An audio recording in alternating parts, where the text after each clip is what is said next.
ગર્વનો અહેસાસ થાય છે કે મારા ભાઈએ આવી રીતના 150 કિલોમીટર અયોધ્યાની યાત્રા કરી અને ખૂબ અમારા કુટુંબનું અમારા પરિવારનું નામ રોશન કર્યું છે. જય જય શ્રી રામ, જય શ્રી રામ.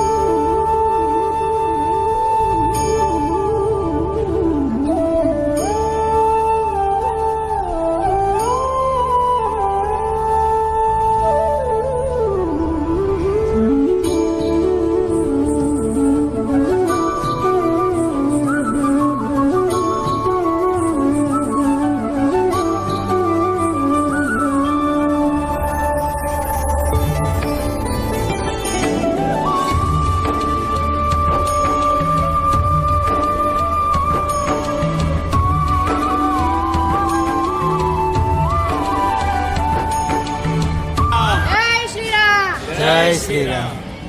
તો મારું નામ ગીતા, મારી યુટ્યુબ ચેનલ છે Geeta food with family. Friends, આજે આપણે ઇન્ટરવ્યૂ લેવાના છીએ તરુણભાઈ આહિર અને જયદીપભાઈ આહિર.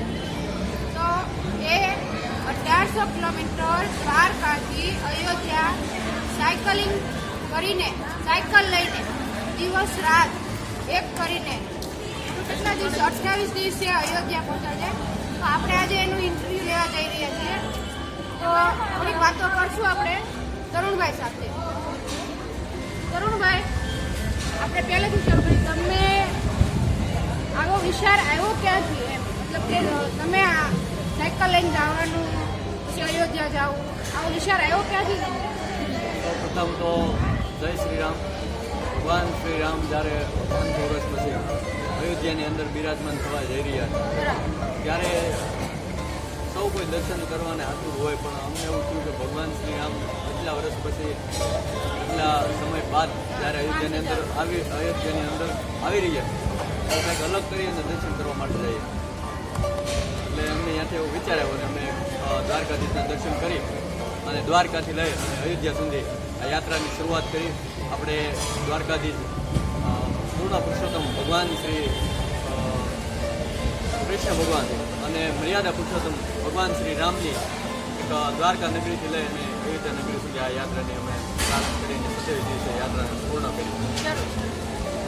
જયજીભાઈ, તમારો અનુભવ કહેશો?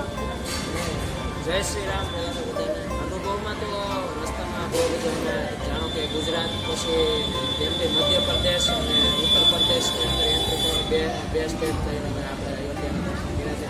રસ્તામાં બધાનો બહુ સારો પ્રતિસાદ મળ્યો, બહુ બધાનો રિસ્પોન્સ બહુ સારો મળ્યો અને કહેવાય ને કે આ તો એક રામના દર્શન કરવા માટે અમે જતા સાયકલ રસ્તામાં તો બધાને બહુ સારો પ્રતિસાદ મળ્યો. હવે બીજું એક વિષય કે તમે તમારી રીલ્સ જોતા વિડીયો જોતા, પણ એમાં તમે કહેતા કે મધ્યપ્રદેશના જંગલોમાંથી અમે જઈ રહ્યા છીએ, ઠંડી બહુ હતી, તો પછી તમને આમ ક્યારે ડર જેવું કે ક્યારે થકાન જેવું કે આપણે પાછા વળી જાય કે અથવા હવે કેમ કરશું એવું ત્યારે આમ થાતું શું ફીલ? નહીં, એવું તો જોકે ફીલ નથી થયું. જોકે જંગલોના રસ્તા પર થોડુંક તકલીફ પણ પડી છે, પણ હવે થોડો સંઘર્ષ કરીને અમે પહોંચી ગયા છીએ, કારણ કે રામ ભગવાન આમ કહેવાય ને કે હવે રામના દર્શન રામની આતુરતા તો રામ ભગવાન પણ સામે જોવે છે. બરાબર.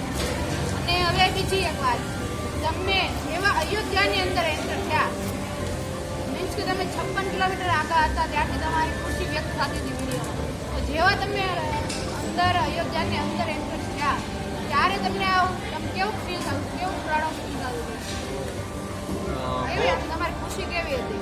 ખૂબ અમને એક અયોધ્યા 50-55 કિલોમીટર છે ને આમ તો અયોધ્યા શબ્દ આવવા લાગે ત્યારથી અમને અંદરથી એક એનર્જી મળતી હતી અને ભગવાન શ્રી રામના આમ તો દર્શન કરવા માટે અમે એટલા આતુર હતા.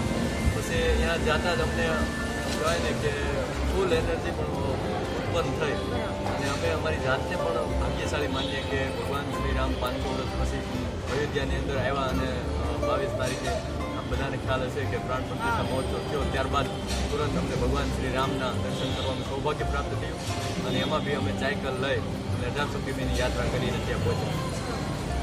તમારી પણ એક યુટ્યુબ ચેનલ છે બરાબર? અને બીજું કે તમને જેવા રામલલ્લાના દર્શન કર્યા ત્યારે મંદિરના દર્શન કર્યા આમ હો થાય છે આપણે ખાલી જોતા બોલતા, અને તમે જ્યારે એનો સાક્ષાત દર્શન કર્યા ત્યારે તમને કેવો અનુભવ થયો?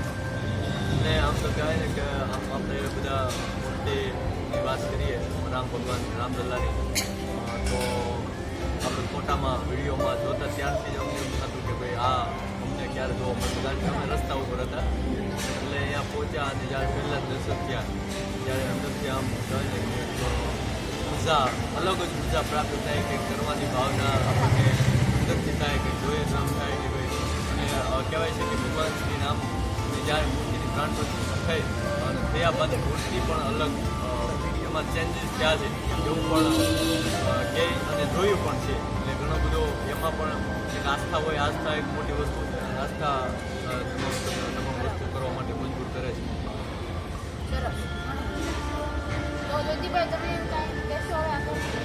નહીં, હું તો એટલું જ કહીશ કે જો અમે અને તરુણભાઈ સાયકલ યાત્રા કરી અને સાયકલની દ્વારકાથી અયોધ્યા રામલાલાના દર્શન કર્યા છે, પણ હું બી બધાને સંદેશ દેવા માગું છું કે તમે સાયકલ લઈને નહીં પણ તમે તમારી કાર લઈને યા તો ટ્રેન થરું પણ અયોધ્યા જરૂરથી જજો અને રામલાલાના દર્શન કરજો, કારણ કે અયોધ્યા એટલે હવે એમ કહેવાય ને કે અયોધ્યા એક નગરી એમ થઈ ગઈ. તમે અયોધ્યાની પાવન ધરતી ઉપર પેર રાખશો એટલે તમને એક અલગ જ ઉર્જા ઉત્પન્ન થશે. એટલે તમે પણ બધા અયોધ્યા જરૂરથી પધારજો અને રામલાલાના દર્શન કરજો. તો આપણે હવે એ ઇન્ટરવ્યુ પૂરું કરી છીએ. ફ્રેન્ડ્સ, તમે આગળ વિડીયોમાં કમેન્ટમાં જય શ્રી રામ લખજો. પ્લસ ભાઈએ ખૂબ જ સાહસ કર્યું છે. 1800 કિલોમીટરની યાત્રા પૂરી કરી. આજે અમે એનું સ્વાગત કર્યું છે, એની શોભાયાત્રા કરી છે અને પ્લસ જામૈયા કર્યા છે.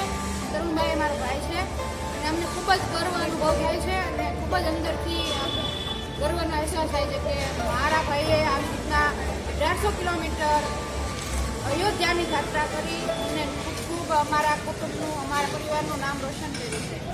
જય શ્રી રામ. જય શ્રી રામ.